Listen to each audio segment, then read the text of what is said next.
Ay pa, magdidisco pala ako mamaya ha. Iha, hindi maganda sa isang batang katulad mo ang halos gabi-gabi umuwi ng madaling araw.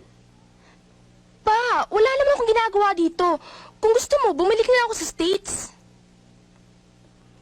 Siya nga pala, ito si Narding, ang bago mong bodyguard. Maganda nga po, no? Pa naman hindi ko naman kailangan ng bodyguard. Kung mapagkamalan pang boyfriend ko yun, nakakahiya. Tingnan niyo naman yung itsura niyan. Ang cheap-cheap. Mukhang hindi pa naliligo. Kung gusto mong lumabas, kailangan may bodyguard ka.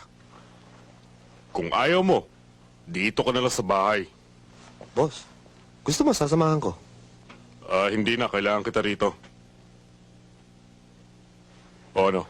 Oh, anong balita, Castillo? Maganda at masamang balita. Ano yung magandang balita? Nasa amin ang tamang bata. Eh, yung isang bata at saka yung tatay niyang para. Yun nga ang masamang balita eh. Nakawala siya. Bullshit! Bakit mo sila pinabayaan makatakas?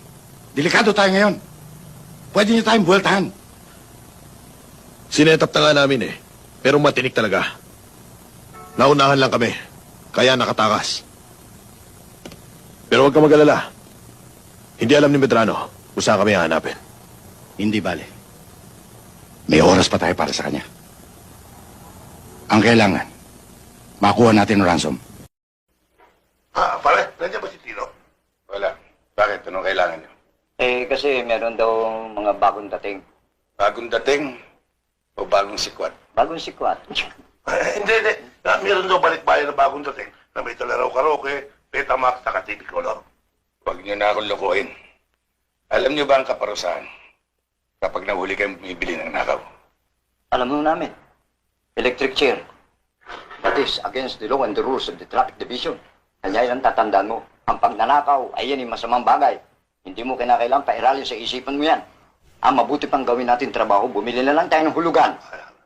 Malinis na trabaho. Wala pang sabi. Yan ang tatandaan mo. O, paano? Sige. Alis na kami. Sige. Yan ang tatandaan mo, ha? Yan ang tatandaan mo.